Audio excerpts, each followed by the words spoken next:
साथियों, पिछले 2 लेक्चर में कॉस्ट अकाउंटिंग क्या होती है और कॉस्ट स्टेटमेंट किस तरह से आप बनाते हैं उसके बारे में मैंने आप लोगों से डिस्कशन किया था।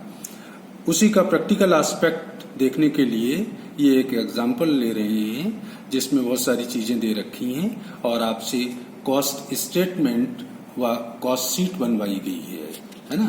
तो देखिए आप लोग, और फिर इसके बाद इसका सोल्यूशन मैं आप लोगों को बोर्ड पे समझाऊंगा कि किस तरह से आप कॉस्ट स्टेटमेंट तैयार करते हैं। तो आज का ये क्वेश्चन है, इसको मैं बोर्ड पे सॉल्व कर रहा हूँ।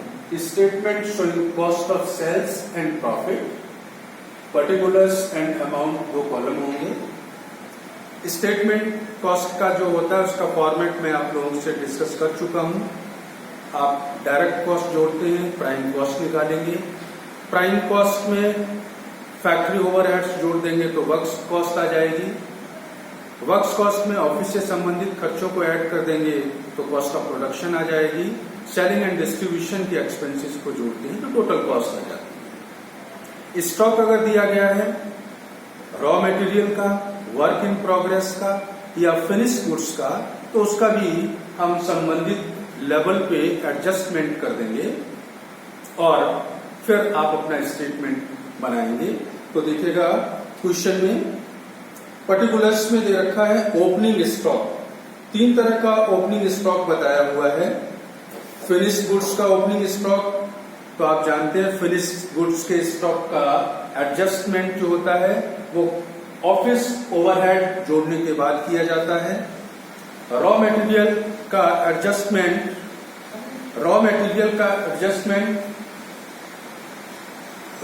डायरेक्ट कॉस्ट जब मटेरियल की आप कैलकुलेट करते हैं वहां पे करेंगे।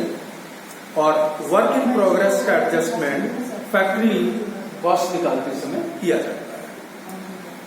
तो अभी क्वेश्चन में आगे देखते हैं। ऑफिस अप्लायंसेस दे रखे हैं, ऑफिस के उपकरण हैं तो उन पर हमें डेप्रिसिएशन चार्ज करना होगा जो ऑफिस का खर्चा माना जाएगा। प्लांट एंड मशीनरी दे रखी है, इस पे डेप्रिसिएशन लगेगा। बिल्डिंग पर डेप्रिसिएशन लगेगा। सेल्स रिटर्न दे रखी है, तो आप जानते हैं सेल्स रिटर्न को सेल्स में से लेस कर दिया जाता है। मटेरियल परचेज, तो स्टेटमेंट शुरू करते हैं। मटेरियल परचेज 3,20,000 रुपए का। मटेरियल खरीदने पर जो भी आप खर्चा करते हैं फ्रैट वगैरह का, भाड़े का, वो उसकी कॉस्ट में जोड़ा जाता है। तो मैंने जोड़ दिया एट फ्रैट।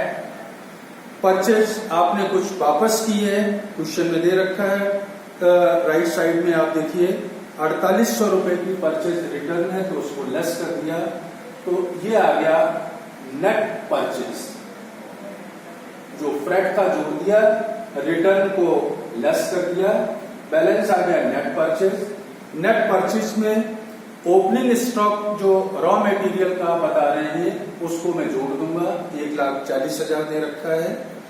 क्लोजिंग स्टॉक आपको क्वेश्चन में दे रखा है रॉ मटेरियल का 1,80,000 है, उसको लेस कर दूंगा। तो ओपनिंग स्टॉक को जोड़ा, क्लोजिंग को लेस किया, तो ये आ गया मटेरियल कंज्यूम। 2,91,200 रुपए का मटेरियल कंज्यूम होता है। इसके बाद क्वेश्चन में डायरेक्ट लेबर बता रखी है, तो डायरेक्ट लेबर 1,60,000 की। लेकिन एडिशनल इंफॉर्मेशन में आपको बता रखा है क्वेश्चन में कि आउटस्टैंडिंग वेजेस जो है वो इनडायरेक्ट लेबर आउटस्टैंडिंग है 8,000 की। तो 8,000 की लेबर जो आउटस्टैंडिंग है उसको भी हमने जोड़ दिया, तो टोटल लेबर कॉस्ट होगी 1,68,000।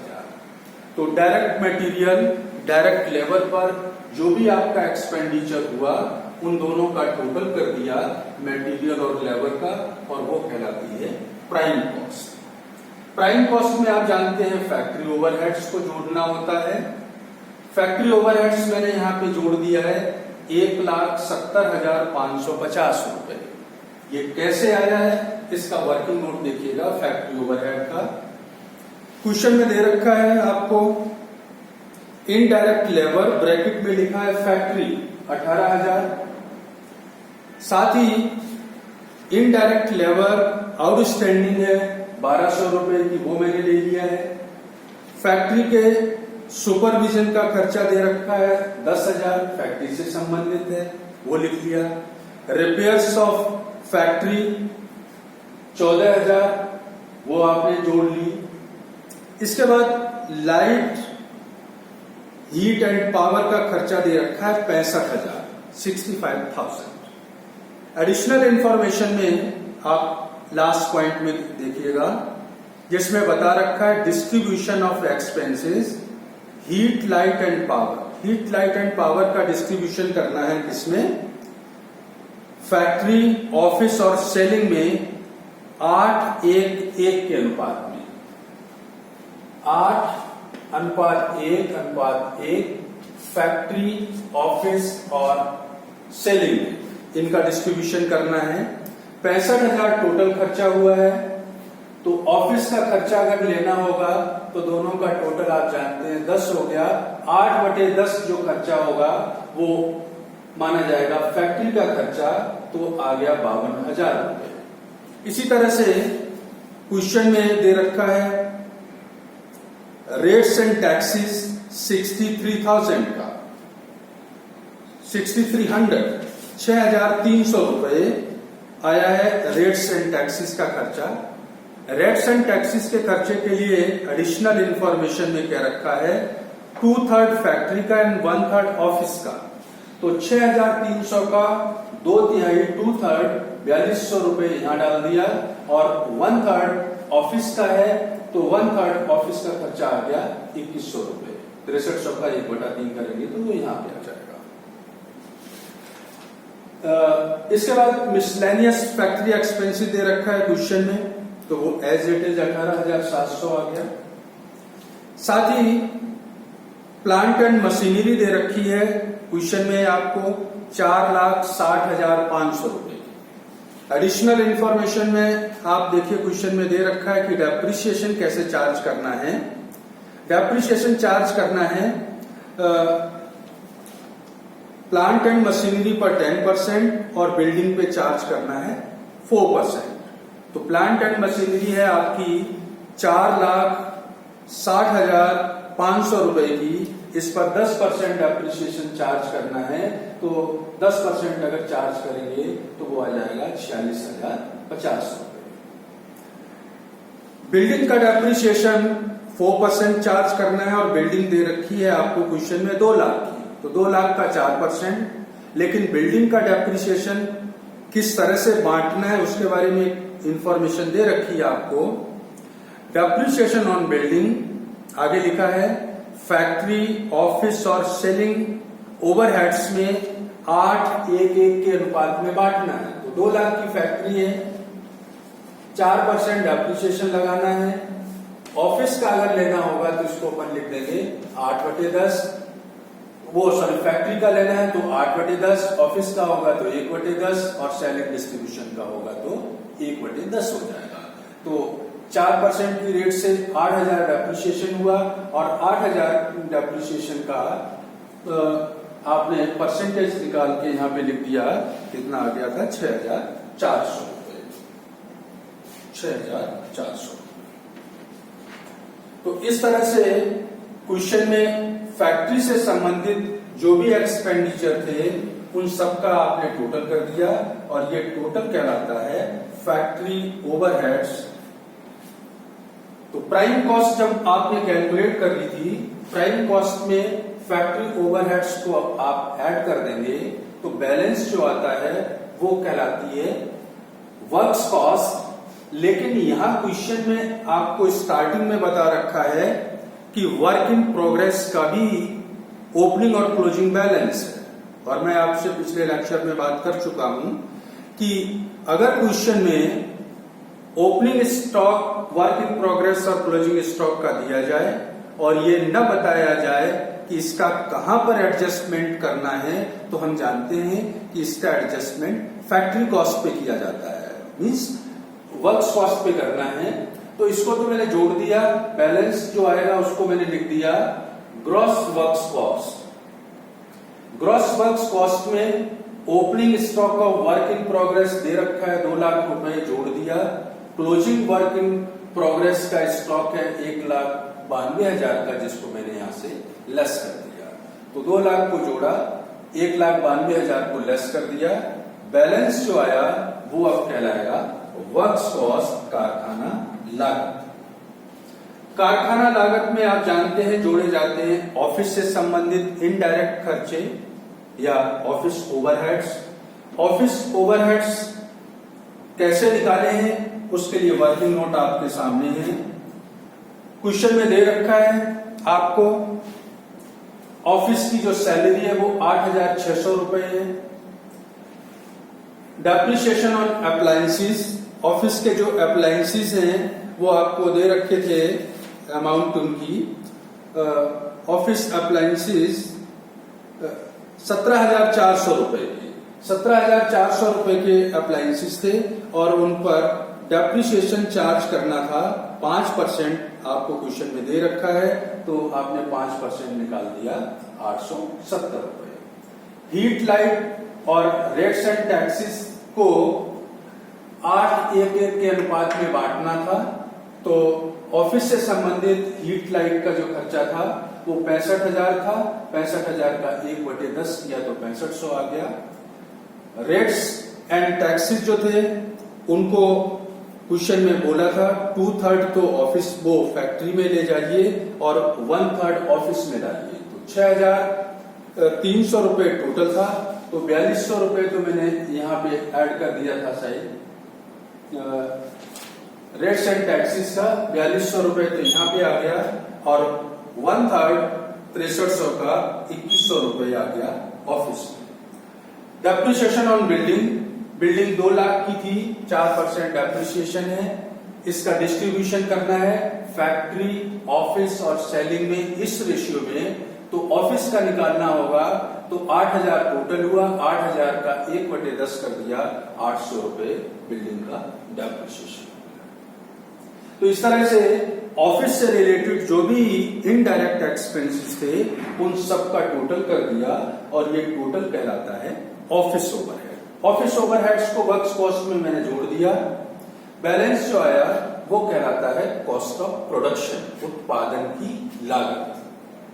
लेकिन कई बार क्या होता है कि जो माल आप उत्पादित करते हैं वो पूरा माल नहीं बेचते हैं, कुछ स्टॉक में पहले का पड़ा होता है, कुछ रिसेंटली जो आपने प्रोड्यूस किया है माल वो भी स्टॉक में होता है। तो अगर फिनिश गुड्स का ओपनिंग और क्लोजिंग स्टॉक दिया जाए तो आप जानते हैं कि उसका एडजस्टमेंट कॉस्ट ऑफ प्रोडक्शन पे किया जाता है। क्वेश्चन में दे रखा है आपको opening stock of finish goods 80,000 और closing stock of finish goods दे रखा है 1,15,000। तो ओपनिंग स्टॉक फिनिश गुड्स 80,000 को तो मैंने जोड़ दिया और 1,15,000 को यहां से लेस कर दिया। अब जो बैलेंस आता है वो कहलाता है बेचे गए माल की लागत, क्योंकि स्टॉक का एडजस्टमेंट हो गया तो बैलेंस अब जो आ रहा है वो उस माल की लागत बता रहा है जो आपने विक्रय किया है। तो इसको क्या बोलते हैं, कॉस्ट ऑफ गुड्स सोल्ड। बेचे गए माल की लागत आ गई 6,21,620 रुपए। कॉस्ट ऑफ गुड्स सोल्ड में सेलिंग और डिस्ट्रीब्यूशन ओवरहेड्स, बिक्री और वितरण से संबंधित जो इनडायरेक्ट खर्चे हैं उनको आप प्लस कर देंगे तो फिर आ जाएगा कॉस्ट ऑफ सेल या टोटल कॉस्ट ऑफ सेल, विक्रय किए हुए माल की कुल लागत। तो सेलिंग एंड डिस्ट्रीब्यूशन ओवरहेड्स 92,400 रुपए मैंने जोड़ दिया तो बैलेंस आ गया 7,14,020 रुपए। सेलिंग एंड डिस्ट्रीब्यूशन ओवरहेड 92,400 रुपए कैसे आया उसके बारे में एक स्टेटमेंट नोट देख लीजिएगा। क्वेश्चन में दे रखा है सेल्स पर कमीशन दिया है आपने, ट्रेवलिंग का खर्चा है सेल्स के लिए, सेल्स को बढ़ाने के लिए प्रमोशन पर खर्चा किया है 22,500 का, विज्ञापन पर खर्चा किया है 18,000 का, हीट लाइट का उस रेशियो में बांटेंगे 8:1 के तो 65,000 टोटल खर्चा था, 1/10 किया तो 6500 रुपए ये आ गया। डेप्रिसिएशन ऑन बिल्डिंग 2 लाख की बिल्डिंग है, 4% चार्ज किया 8,000 का 1/10 800 रुपए बिल्डिंग का डेप्रिसिएशन, टोटल आ गया 92,400 रुपए। तो ये जो बैलेंस आया इसको बोलते हैं टोटल कॉस्ट या cost of sale. Cost of sale से फिर आप आगे देखिएगा, कॉस्ट ऑफ सेल 7,14,020 रुपए में दिया है। अब जो माल आपने बेचा है और बेचे गए माल की लागत का अंतर होगा वो प्रॉफिट या लॉस कहलाएगा। आपने इस माल को 7,57,730 रुपए सेल्स प्राइस दे रखा है, उस पे बेचा था, लेकिन 14,000 का सेल्स रिटर्न है, वापस आ गया। तो इट मींस नेट सेल्स जो आपने की है वो की है 7,43,730 रुपए की।